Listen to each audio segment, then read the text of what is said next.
소중한 나 무한행복.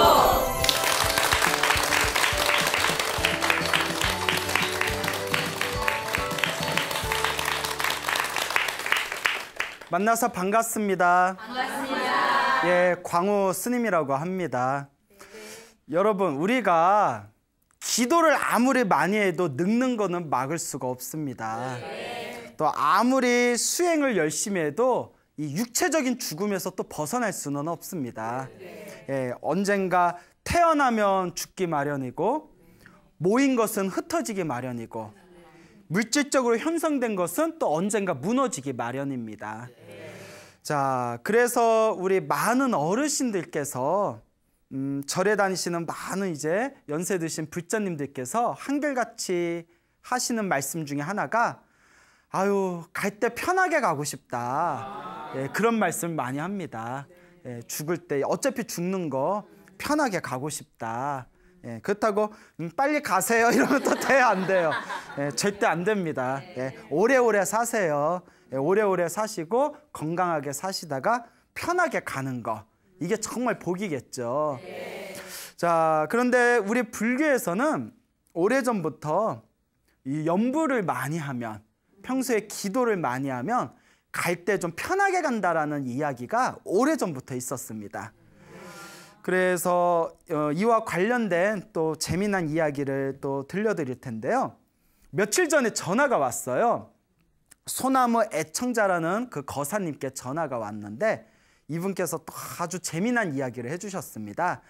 이분이 이제 소나무의 열렬한 애청자라고 하시는데 이 거사님께서 지금 이제 거의 60을 코앞에 두고 계시대요. 60을 코앞에 두고 계시는데 군대에서 30년 동안 복무하셨대요. 30년 넘게 군대에 복무하셨고, 그리고 이제 제대를 하시고 또 이제 개인적인 또 일을 보시는데 이 거사님께서 지금 인천에 살고 계시는 분입니다. 근데 어머니에 대한 이야기를 좀 하고 싶다고 또 이렇게 전화를 주셨습니다. 어머니께서 약 10년 전쯤에 87세의 나이로 세상을 떠나셨대요. 그래도 87세까지 사신 거면 그래도 장수하신 거죠? 예, 그래도 장수하신 거죠. 87세 연세로 세상을 떠나셨는데 집은, 이 거사님 집 고향은 포항이라고 합니다. 어머님께서는 아주 젊었을 때부터 독실한 불자셨고 또 자기도 어머니의 영향을 받아서 어렸을 때부터 절에를 꾸준히 다녔대요. 그래서 이제 어머니께서 평생 불자로 살아오셨는데 어머니께서 한글을 모르셨대요. 예, 이제 옛날 좀 연세 많으신 분들 중에서는 아직 글을 못 떼신 분들이 있지 않습니까? 한글을 못 배우셨는데 연세가 70 중반쯤 되셨을 때 갑자기 나 한글 좀 배워야 되겠다 이러시더래요. 나 한글 좀 배워야 되겠다. 왜 그러신가 했더니 다른 건 다 놓아버리고 이제 애들 다 키워놓고 이제 아이들도 다 키워놓고 이제 당신 말년에 부처님께 기도하면서 살고 싶은데 경전을 읽고 싶다는 거예요. 예, 경전을 읽고 싶다. 부처님의 경전을 좀 읽고 싶은데 내가 한글을 좀 배워야 되겠다. 그리고 참 우리 세종대왕이 위대한 게 한글에 배우기 쉽잖아요. 예, 금방 배우잖아요. 가나다라 마바사 예, 금방 배우지 않습니까? 세계에서 가장 배우기 쉬운 문자 중에 하나라고 하잖아요. 자, 그래서 한글을 이제 금방 떼시고 한글을 떼자마자 제일 먼저 읽으신 게 이제 지장경을 읽으셨대요. 그러니까 매일매일 이제 지장경 기도를 시작하셨답니다. 그러니까 기도하려고 한글 떼신 거예요. 그래서 어머니가 말년에 새벽에 4시에 일어나신대요. 새벽에 4시에 일어나면 사계절 내내 찬물로 목욕을 하신대요. 찬물 4시에 찬물 목욕을 하고, 예. 그리고 찬물 목욕을 하고 난 뒤에 지장경을 한 번씩 읽으셨대요. 한글로 지장경을 딱 그 연세 70이 이제 넘으신 분이 돌아가시기 87살에 돌아가시기 전까지 항상 매일 새벽 4시에 일어나 찬물로 목욕을 해서 지장경, 한글 지장경을 읽으신데 한 2시간 정도 걸렸대요. 2시간 동안 다 읽고 나서 나무아미탑을 관세음보살을 연불하셨대요. 하루에 2만 번. 하루에 2만. 이게 바둑도를 올려놓으면서 뭐 예를 들어 뭐 100번 읽으면 바둑도를 하나 올려놓고 이런 식으로. 그래서 새벽에 지장경을 한 번 읽고 나무아미탑을 관세음보살을 2만 번씩을 채우셨대요. 대단하죠? 1만 번 채우는 것도 쉬운 게 아니거든요. 뭐 우리들 그렇잖아요. 기도 좀 하라고 하면 뭐 바빠서 못해요. 예? 시간이 없어서 못해요. 일이 있어서 못해요. 그런데 드라마 볼 시간은 있어요. 예? 친구들하고 놀 시간은 있어요. 예? 치맥할 거 뭐 술 한잔 꼴깍 할 시간은 있어요. 그러니까 내가 할 거 다 하고 기도하려면 아무것도 못해요. 항상 여러분들이 이 기도의 가피를 받으려면 여러분들 삶의 중심의 1순위가 일단 기도가 돼야 됩니다.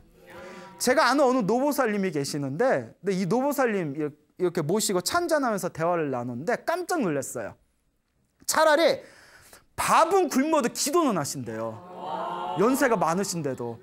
이제 우리 나이 정도 되면요, 저도 이제 좀 느끼는데 밥 안 먹으면 손이 떨리거든요. 밥심이라고 하죠.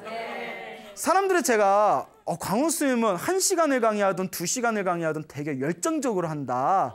예, 밥 안 먹으면 쓰러져요. 밥심이거든요.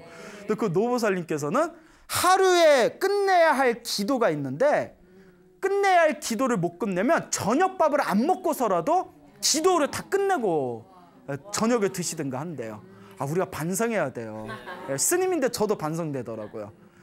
우리는 이제 기도할 시간과 밥 먹을 시간 있으면 뭘 선택해요? 그러니까 뭐가 안 돼. 예, 물론 건강은 챙겨야 됩니다.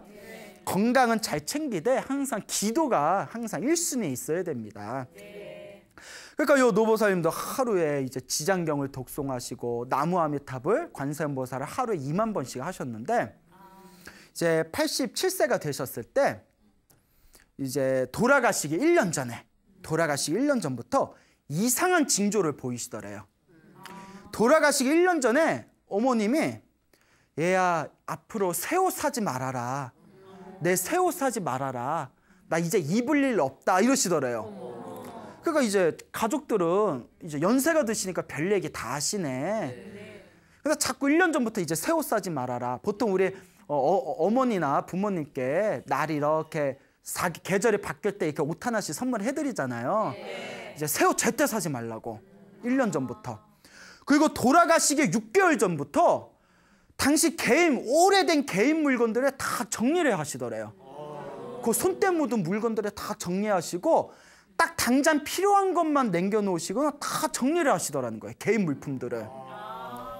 내가 이제 갈 때 내가 갑자기 가면 이거 다 어떻게 정리하겠냐. 그러면서 다 정리하면서 자꾸 이렇게 대화를 하면서 훗날을 이렇게 당부를 하시더래요. 후일을 당부하는 듯한 뭘 어떻게 하고 뭐 장지는 어떻게 하고 뭐는 어떻게 했으면 좋겠다. 그 가족들이 연세 드시니까 참 별 얘기 다 하신다. 그렇잖아요. 우리 그런 얘기 놓친네. 나이 드시니까 자꾸 왜 죽는 소리 하셔. 뭐 이런 거 있잖아요. 드라마 보면. 어머니가 6개월 전부터 개인 물품을 싹 정리하고 그렇게 하다가 돌아가시기 1개월쯤에 경로당에서 영정사진을 찍어버리신 거예요. 가족들하고 상의도 없이. 돌아가시기 1개월 전에. 근데 저는 모르겠는데 경로당에 요새 이동식 사진관이 있어서 돌아다니면서 어르신들께 영정사진 미리 찍어놓으라고 그럼 있다면서요. 돌아가시 1개월 전에 딱 찍어놓으셨대요. 그리고 일주일 전에 돌아가시기 일주일 전까지도 계속 건강하신 거예요. 돌아가시기 일주일 전에 평소에 다니시던 절을 다 오랜만에 가셔가지고 부처님께 인사드리고 거기 평소에 다니던 절의 스님한테 스님, 제가 이제 갈 때가 다 왔는데 제가 잘 갈까요? 제가 잘 가겠습니까? 이러더래요. 그 스님이 아유, 기도 평소에 많이 하셨으니까 잘 가시죠. 별 걱정을 다 하십니다. 보살님은 잘 가실 겁니다. 그 스님한테 이제 제가 이제 잘 가겠습니까? 이렇게 여쭤보고 일주일 전에. 그리고 돌아가시기 바로 전날에 가족들한테 다 전화를 했대요.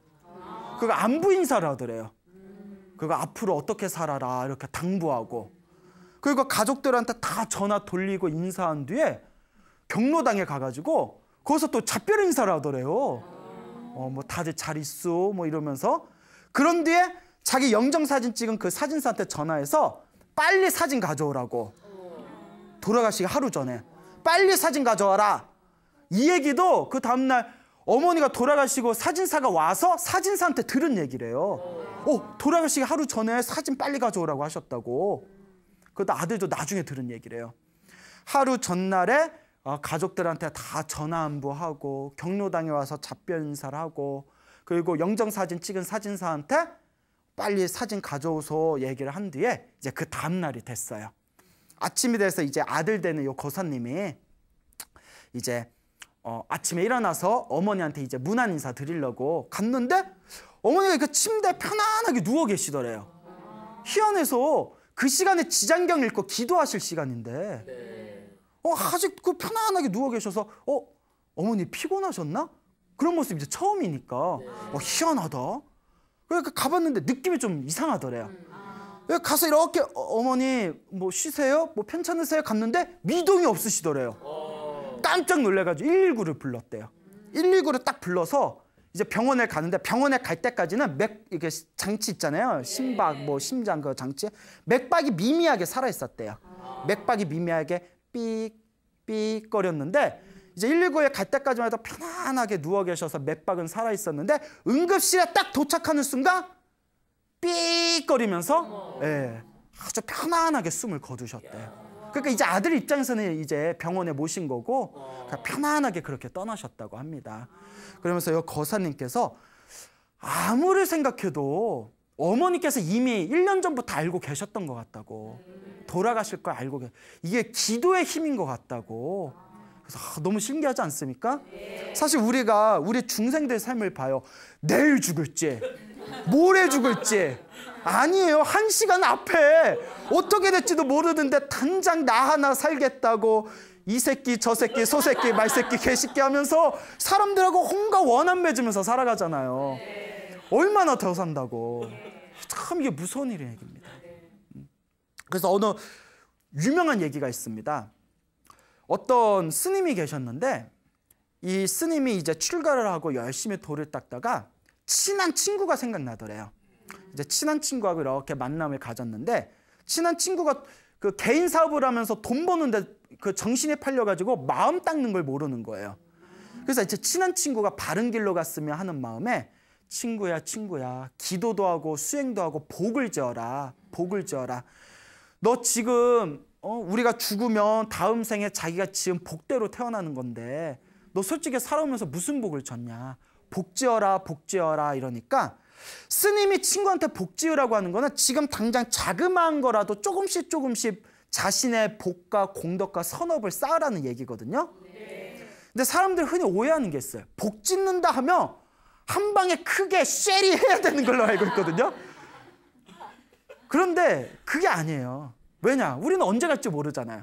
그 친구가 이러더래요. 내가 지금 하는 사업이 있는데 요거 잘 되면 내가 너 절도 지어주고 스님들께 공양도 올리고 불쌍하고 가난한 사람들 내가 다 도와줄게. 계속 미루더래요. 미루다가 어느 날 전화가 왔답니다. 친구가 갑자기 세상을 떠났다고. 그거 언제 갈지 모르는 거예요. 그러니까 이 스님이 살아있을 때 좀 지어놓고 가지. 살아있을 때 좀 닦아놓고 가지. 이게 남 얘기가 아닙니다. 누구의 얘기다? 지금부터 닦아야 되는 거예요. 우리가 언제 갈 줄 안다 모른다. 몰라요. 광우 스님도 우리가 다음 주에 만날 때 기다리고 있는데 자꾸 안 와. 촬영 오늘 뭐 몇 시까지 2시까지 여기 모이기로 했는데 안 오는 거예요. 10분, 20분, 30분이 지났어. 그래서 막 PD가 막 광우 스님한테 전화했는데도 연락이 없어. 왜 이러지? 갑자기 오시다가 갑자기 뭐야? 그러니까 어떻게 될지 모른다는 거예요. 무슨 말인지 알죠? 제가 하려는 말의 의미 아시잖아요. 우리는 한 치 앞도 알 수가 없다. 다들 동감하시죠? 지금 고개만 끄덕이지 말고 지금이라도 우리가 닦아야 된다는 겁니다. 언제 갈지 모른다. 그런데 금방 얘기해 주신 거사님의 어머님 되시는 그 노보살님은 참 잘 닦으신 거예요. 당신이 가기 전에 1년 전부터 6개월 전부터 그렇게 잘 닦아놓고 편안하게 가셨으니 이걸 가리켜 진짜 호상이라고 하는 거 아닙니까? 네. 그래서 우리가 평소에 염불을 잘해야 된다. 근데 이런 얘기가 있습니다. 큰 스님들이 그러신데 평소에 기도를 많이 하고 많이 닦았는데도 돌아가실 때 힘들게 돌아가신 분들이 있대요. 왜 그런가 하고 관찰해보면 10중 8구 평소에 화를 잘 내는 분들, 아무리 기도를 많이 해도 평소에 사람들한테 화를 잘 내는 분들이 돌아가실 때 좀 힘들게 돌아가시더래요. 옆에 이렇게 문병 가거나 이거 돌아가실 때 시달림 같은 거 스님들이 가거든요. 돌아가시면 장례식장에 가서 이렇게 기도 좀 올려드리는데 그때 이렇게 얘기 들어보면 평소에 기도는 좀 덜하더라도 사람들한테 마음을 편안하게 잘 쓰신 분들이 돌아가셔도 편하게 돌아가시고, 평소에 절에 열심히 다녀도 좀 화를 잘 내고 분심이 강한 분들이 돌아가실 때 좀 힘들게 돌아가시더라라는 얘기가 있습니다. 그러니까 여러분 화내지 마세요. 예, 화내봤자 누구만 손해다? 나만 손해다. 스님, 화를 안 내면 우리 호구로 알아요. 또 이런 경우 있잖아요. 그래서 가끔씩 화도 내줘야지 호구로 알아요 이러는데 아니에요. 화내지 말고 그냥 골목으로 데려가서 여기까지 웃자고 한 말이고요. 어차피 내 말 안 듣는 사람은 화내도 안 들어요. 그러니까 화내지 말고 정당하게 할 말 있으면 딱 하되 분노를 일으키지는 말아라. 그게 이제 중요한 지혜라는 걸 또 명심하시기 바랍니다. 근데 살면서 화 안 내기가 참 쉽지가 않아요. 저 같은 경우에도 스님이라서 저도 가끔 이렇게 살다 보면 화날 일이 좀 많은데, 많지는 않지만 화날 일이 있는데 평소 이미지 때문에 화를 못 내겠어. 아니 나 진짜 나 한번 화내고 싶은데 진짜 평소 이미지가 웃고 다니는 이미지니까 이거 화낼 수도 없고. 아니 저랑 친한 스님이 그러세요. 스님이 화를 내면 화를 내면 지금까지 쌓은 이미지가 무너진다고. 웬만하면 화내지 말라고 그러는데 가끔 진짜 내가 진짜 근데 이렇게 사람을 많이 만나다 보면 희한한 사람들이 좀 있어요. 근데 재밌는 게 그 순간만 넘어가면 사실 별거 아니더라고요. 그 순간만 넘어가면. 그리고 제가 항상 하는 얘기가 있습니다. 내가 전생에 박복하게 살아서 저런 사람들 만난 거지. 내 업이지, 내 업보지, 내가 풀어야 할 숙제지. 그러면 훨씬 마음이 좀 편안해져요. 그래도 화난 거 화나더라. 정말 깨달음을 얻으면 화가 완전히 사라진다는데 제가 좀 수행이 부족한가 봐요. 그래서 이미지 때문에 화를 못 낸다. 그렇게 훈훈하게 마무리를 하겠습니다. 요 거사님께서 직접 또 하신 얘기인데, 그 어머니도 그렇게 세상을 이제 편안하게 떠나셨고, 요 아들 되는 거사님께서도 신비한 경험을 하셨답니다. 어떤 경험을 하셨냐면 어머니 영향 덕분인지 기도를 열심히 하셨대요. 그래서 지금으로부터 오래전에 그 젊으셨을 적에 육군본부에 근무하셨던 적이 있었대요. 육군본부에서 이제 근무를 하셨는데 그때 군법당을 다니면서 굉장히 기도를 열심히 하셨대요. 군법당을 열심히 다니시면서 기도를 했는데 항상 신묘장구 대다라니, 천수경에 나오는 신묘장구 대다라니를 열심히 이제 독송하셨고, 나무아미탑을 연부를 또 오며가면서 나무아미탑을 연부를 열심히 하셨답니다. 근데 이분께서 비염이 굉장히 심하셨대요. 갑자기 비염이 생겼는데 한 5, 6년을 고생하셨대요.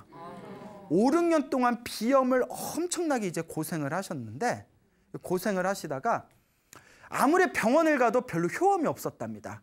근데 비염이 얼마나 심했는지 잠을 잘 때도 입을 벌리고 자야 됐대요. 코가 자꾸 막히니까.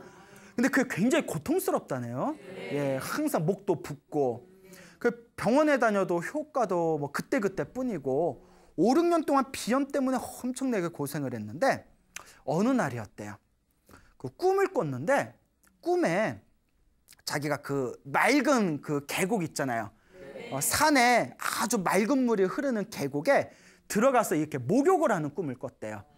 그래서 이렇게 목욕을 하는데 거기서 이제 막 이제 수영도 하고 목욕도 하고 물장구도 치는데 휴대폰이 젖을까봐 휴대폰을 이렇게 평평한 바위 위에다가 이렇게 올려놨대요. 옆에서 막 물장구 치고 놀고 있는데 어디서 실지렁이가 막 나오더래요. 하얀색 실지렁이가 꾸물꾸물 그 툭툭 떨어지더래요. 그래서 뭐야, 뭐 벌레야? 웬 벌레? 보고 근데 그 실지렁이 막 수백 마리가 막 떨어지더래요. 그래서 꿈이니까 되게 깨끗한 청. 예. 실지렁이 기분 나쁘겠다. 뭐 실지렁이 얘기하는데 그래요. 예? 뭐 전생에 늑대였어요. 자, 어쨌거나 예? 지렁이가 문제가 있어요. 예? 그래서 이제 옆에서 자꾸 실지렁이가 뚝뚝 떨어지니까 이렇게 보다 어디서 떨어지지? 이렇게 봤는데 바위 위에 올려놓은 자기 휴대폰에서 실지렁이가 떨어지더래요. 휴대폰에서 지렁이 나온 거 본 적 있어요? 네. 휴대폰에서 지렁이 나오면 AS 맡기셔야 돼요. 그래서 왜 떨어져? 자기 휴대폰에서 실지렁이가 몇백 마리씩 툭툭 떨어지더래요. 몇백 마리가. 그 꿈에서도 참 희한하다고 이렇게 보고 있다가 잠에서 딱 깼대요. 그래서 잠에서 딱 깼는데 신기하더래요. 그래서 잠에서 깨가지고 일어나서 희한하다. 너무 생생하니까 희한하다 하는데 뭐가 느낌이 좀 이상하더래요. 그래서 뭐지 했는데 코가 뚫린 거예요.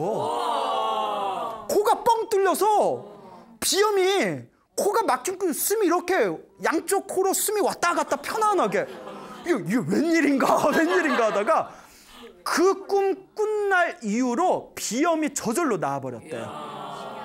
그러니까 내 업장덩어리가 이제 기도를 열심히 해서 업보가 소멸한 게 휴대폰에서 벌레가 나오는 그런 꿈을 꾸게 된 거죠. 너무 신기하죠. 그러니까 이분이 이 이야기를 하면서 지금까지 오랜 시간이 지난 지금까지 그 꿈을 꾸고 난 이후에 코가 뚫린 뒤로 지금까지 비염 때문에 고생을 안 한대요.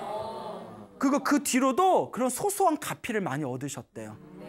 그래서 이 거사님이 하시는 말씀이 스님, 믿음이 없는 사람들은 부처님과 보살님의 가피를 믿지를 않습니다.